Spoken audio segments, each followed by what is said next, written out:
Bonjour et bienvenue sur EasyDW. Aujourd'hui, andiamo a Roma.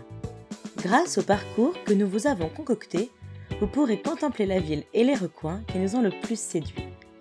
Mais avant tout, voici quelques conseils pour préparer votre départ.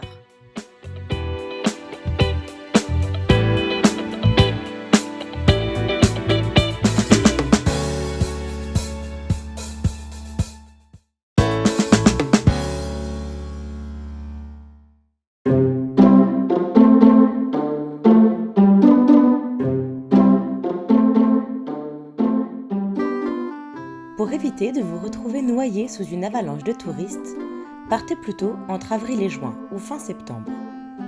De plus, en ces périodes, le temps vous fera presque une faveur.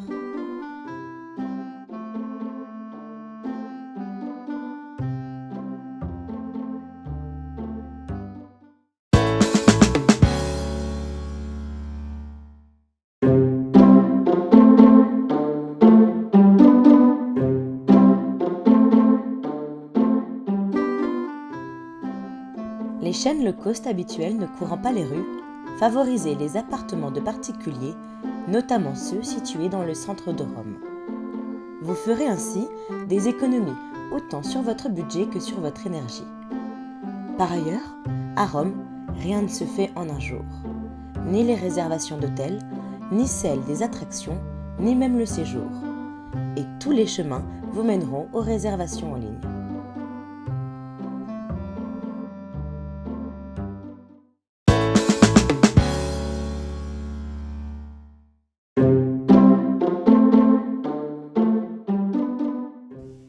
Idem pour les transports en commun. Vous trouverez toutes les informations relatives aux transports en commun sur le site de l'Agence du transport de la commune de Rome, ATAC. Vous avez aussi l'application Roma, qui vous aidera, par exemple, à géolocaliser les arrêts de métro marqués par le M rouge. Attention, pensez à prendre vos tickets en avance dans les tabacs, kiosques ou distributeurs de stations de métro, car ils ne sont pas toujours disponibles dans les bus, tandis que les contrôleurs, eux, sont très souvent présents. Pour information, c'est 50 € la multa. Pour ceux qui viennent en avion, vous atterrirez probablement à l'aéroport Leonardo da Vinci Roma, Fiumicino. Si vous avez beaucoup de valises ou êtes nombreux, n'hésitez pas à prendre le taxi qui vous coûtera 40 € en moyenne. Sinon, vous avez les trains Leonardo Express qui, comme son nom l'indique, va directement à Termini, gare principale de Rome, pour 14 € en moyenne, et celui que je préfère, le Sanima Fiumicino. Non seulement ce dernier est moins cher, mais en plus, il s'arrête à Trastevere, zone populaire dans laquelle vous pourrez savourer un aperitivo et vous dire « Je suis venu, j'ai vu, j'ai bu ». L'essentiel a été dit, maintenant place à la balade.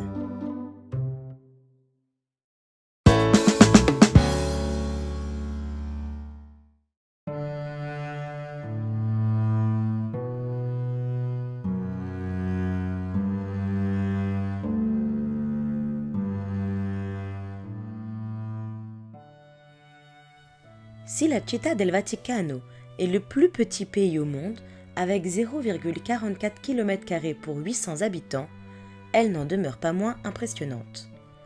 De l'extérieur, vous pourrez contempler sa grandeur architecturale, observable à tous les coins de rue. Si vous souhaitez découvrir ce que renferme le Vatican, n'oubliez pas de vous vêtir correctement, genoux et épaules couverts. Et là, vous tomberez des nues. La bénédiction artistique découle sur toutes les œuvres de la ville, son musée, ses rues, sa basilique. Prévoyez le stock de pellicules et faites éternellement plaisir à vos yeux.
De beaucoup de peintures, beaucoup de verdure, le ciel bleu à l'horizon, des fontaines d'eau et quelques attractions. La Villa Borghese a tout pour séduire. Naviguez entre ces jardins truffés d'animaux avec la locomotive touristique qui vous emmènera voir les meilleurs recoins pour 3 € seulement. Et pendant que les enfants dormiront de fatigue, vous pourrez contempler la Villa Médicis dans laquelle réside l'Académie française, ainsi que la Galleria Borghese qui renferme le fruit de l'imagination d'artistes tels que Rubens, Canova, Bellini. Profitez-en et embellissez votre mémoire. Attention, il faut savoir qu'il est impossible de visiter la galerie le dimanche et qu'une réservation en ligne ou par téléphone au préalable est obligatoire. Je vous conseille de vous y prendre au moins 10 jours à l'avance. Nota bene, vous payez moins cher par téléphone, n'avancez aucun frais et pouvez changer vos dates. Mais le net, c'est tellement plus simple.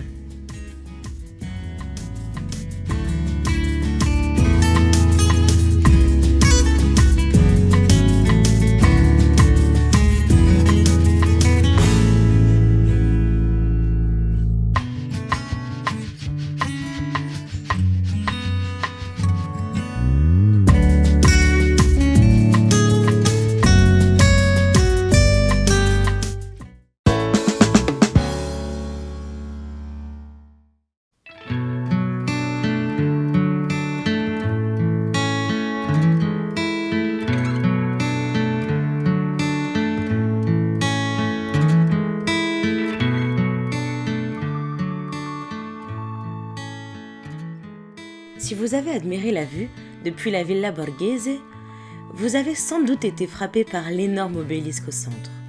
Ce dernier fut rapporté d'Égypte par le premier empereur de Rome, Auguste. Hormis les pickpockets et les petits malins aux propositions douteuses, la Piazza del Popolo revêt un cadre romantique idéal. Vous le devinerez à la horde de vendeurs de fleurs et musiciens qui occupent la place. Pour les couples, n'hésitez pas à essayer le jardin de Russie et vous verrez le dîner en rose.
Fatigué par toute cette promenade ? Reposez-vous sur les marches de la Piazza di Spagna, entourée de fleurs et palmiers. Et là, protégé par l'église de la Trinité des Monts qui surplombe la place, profitez de l'atmosphère dynamique et chaleureuse entretenue par la jeunesse et les touristes qui y rôdent. Si vous avez un petit creux, essayez les pâtes fraîches de Pastificio, qui vous combleront pour une bonne partie de la balade. Besoin d'un remontant ? Essayez l'Antico Café Greco, le plus vieux café de Rome. Une ambiance marquée par ses murs à motifs rouges et son café noir. Quand on sait que Stendhal y est déjà passé, il y a de quoi être inspiré.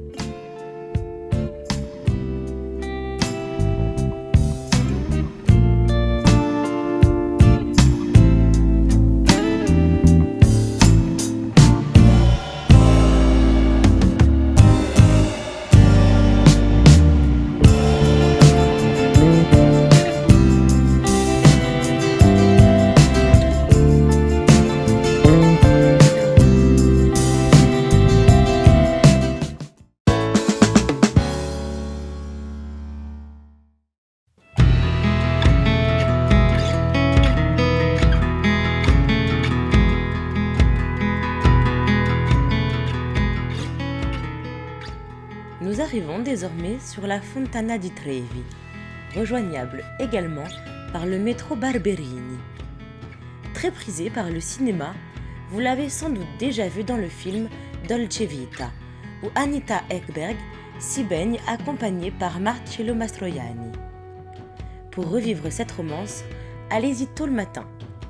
Vous pouvez même sceller votre amour avec une promesse de revenir à Rome. Tenez-vous dos à la fontaine et jetez-y une pièce de la main droite, telle Charlie et Leila dans un été à Rome. Par ailleurs, vous accomplirez une bonne action car les recettes de la fontaine sont reversées à des œuvres caritatives. De l'après-midi au soir, la fontaine reste sous les projecteurs. Assaillie par 1001 perches à selfie, elle scintille au rythme de leur flash, couplée aux lumières d'ambiance installées partout autour. Je sais que vous aimeriez y rester, mais il faut s'en aller. Il reste encore tant à voir. Et de toute façon, vous la reverrez la prochaine fois. Vous avez promis, ne l'oubliez pas.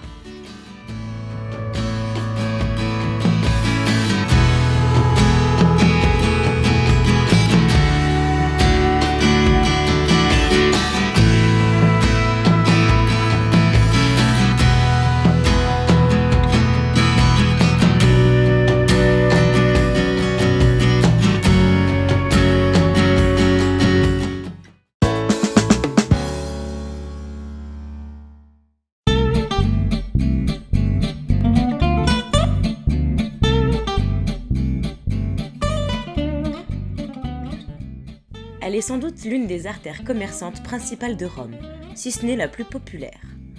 À l'opposé de Via Veneto, plus luxueuse, la Via del Corso vous offre des produits de Rome et d'ailleurs à des prix abordables. Cependant, dans les ruelles parallèles, vous trouverez également des boutiques de designers célèbres. En outre, la Via del Corso est le rond-point touristique de Rome.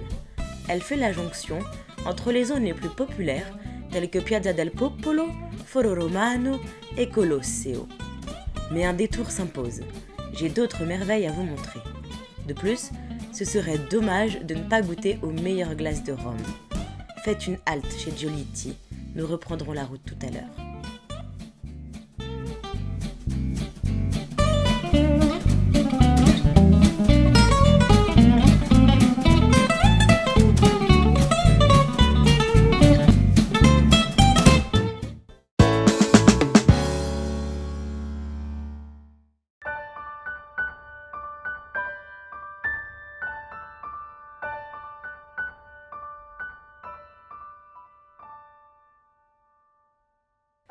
Revivez le passé dans ce monument naturellement bien préservé. L'obélisque de la place et la coupole du Panthéon témoigneront de la grandeur de ce bâtiment. Saviez-vous que le ciment fut inventé par les Romains ? Ce n'est pas pour rien que le Panthéon a le plus grand dôme de ciment non renforcé du monde. Oui, plus grand que celui de la basilique Saint-Pierre et également non renforcé. Vous vous sentirez sans doute toute petite chose, mais le sentiment que vous éprouverez sera encore plus grandiose. Par ailleurs, la visite est gratuite, de jour comme de nuit, où elle s'embellit aux lumières de la ville.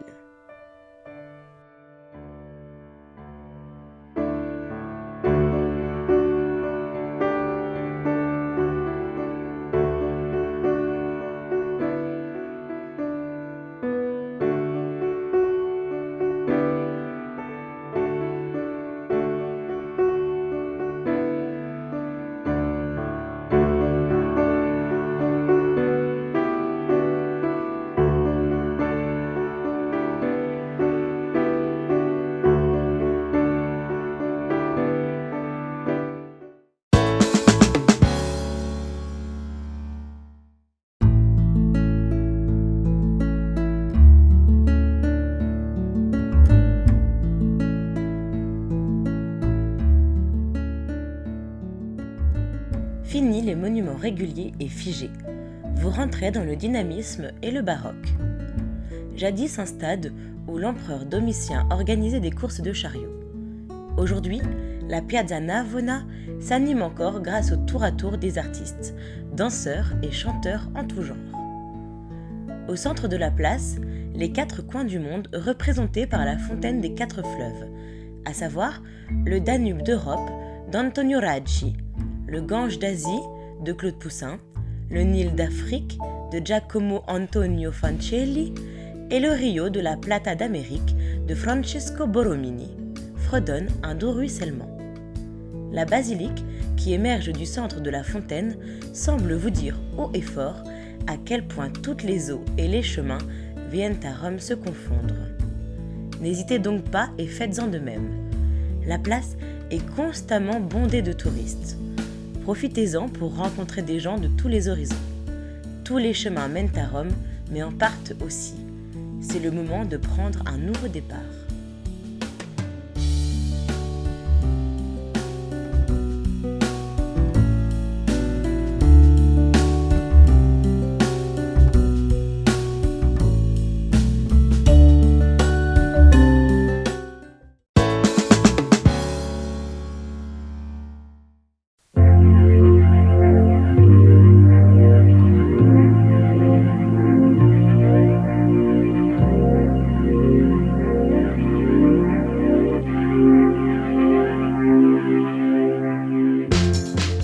La quintessence romaine dans toute sa splendeur. Des fleurs, des couleurs, des senteurs, un marché rêveur. Dans la journée, vous y découvrirez des produits frais et locaux, disposés et vendus dans une ambiance folklorique à l'italienne. Dans la soirée, la place revêt un caractère plus branché pour les amateurs de soirées détendues au restaurant ou sur la terrasse d'un café à savourer la dolce vita. Lâchez-vous. Dieu n'habite pas le Campo dei Fori. En effet, il n'y a aucune église sur la place.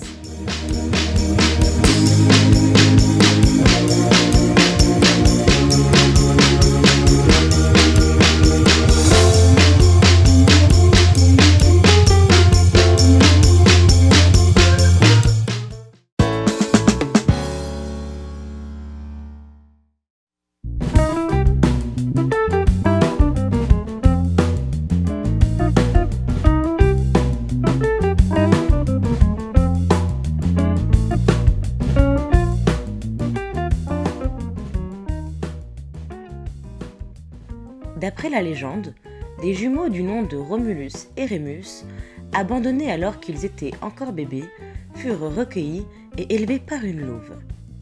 Hélas, un jour, une dispute pour la possession du territoire émergea et Romulus tua Rémus dans un duel. Romulus s'accapara alors le territoire et en 753 avant Jésus-Christ fonda Rome. Peu après, Romulus construisit Campidoglio pour servir d'asile. Mais le Capitole ne mit pas longtemps à devenir théâtre de la folie guerrière des hommes. Fort heureusement, ces affrontements se soldèrent par une union entre Sabins et Romains. Aujourd'hui, en plus des enseignes administratives, vous y trouverez la statue de Romulus et Rémus, bébés s'allaitant de leur mère louve, ainsi que le plus ancien musée du monde qui vous réserve d'autres surprises.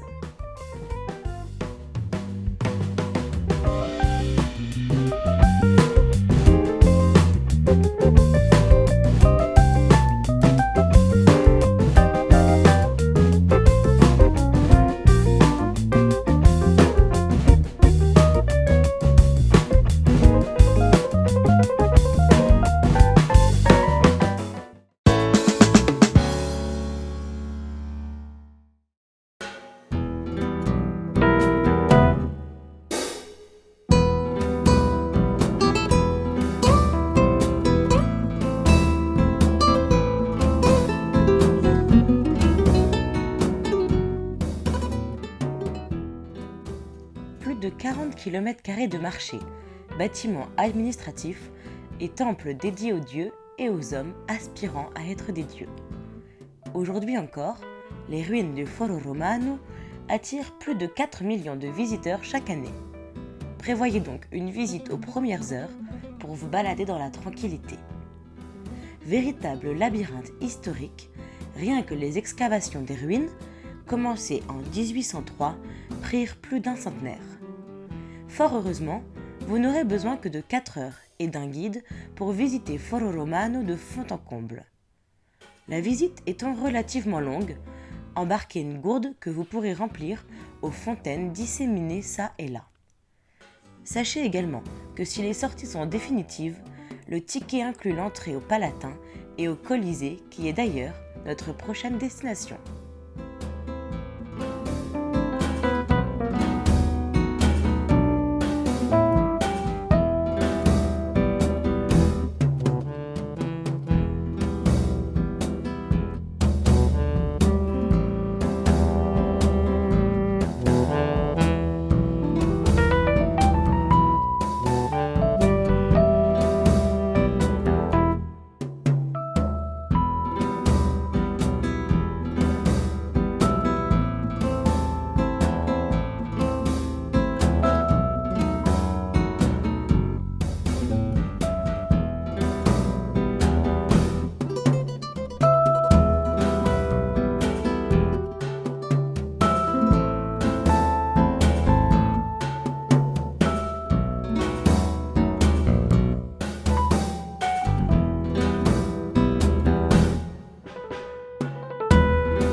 Oui, je vous ai menti.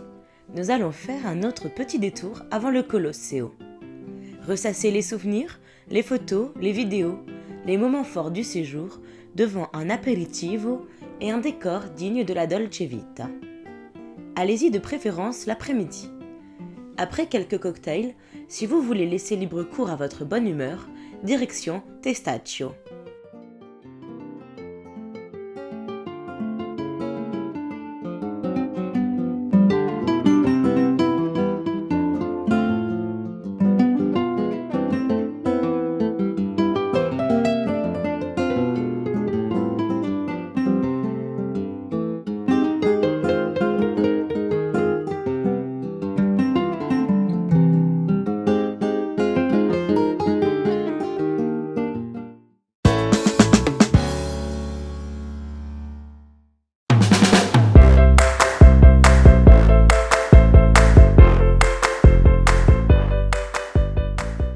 Encore plus de cocktails, plus de musique, plus d'itinérants des joies éphémères. Refusez-vous à la bénédiction de la lune. Adonnez-vous à celle de la boule à facettes autour de prêcheurs de la bonne humeur. Le soir à Testaccio, l'extravaganza est à son comble.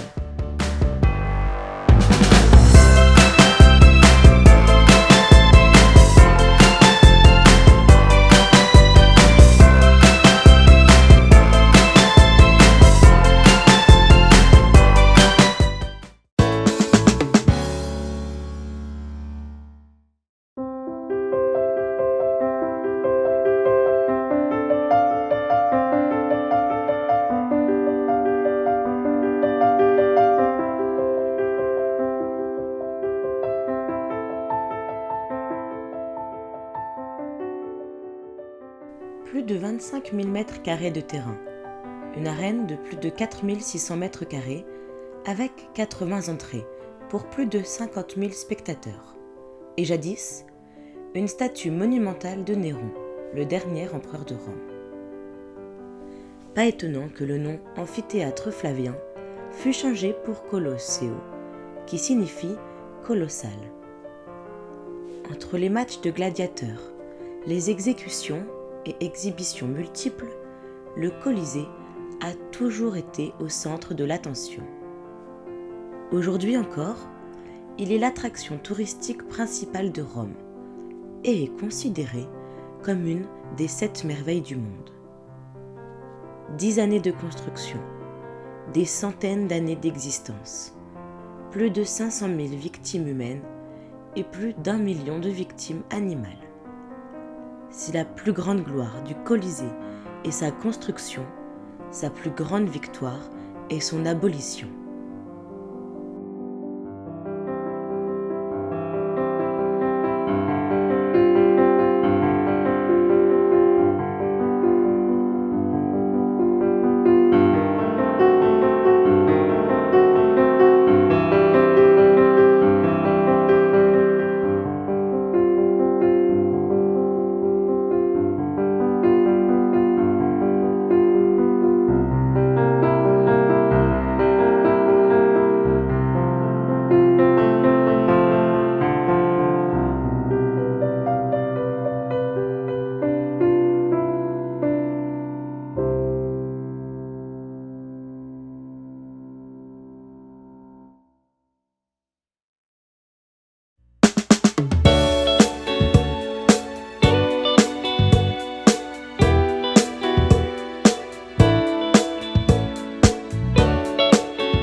Merci d'avoir regardé, je vous souhaite un bon voyage et vous dis à la prochaine sur EasyDW.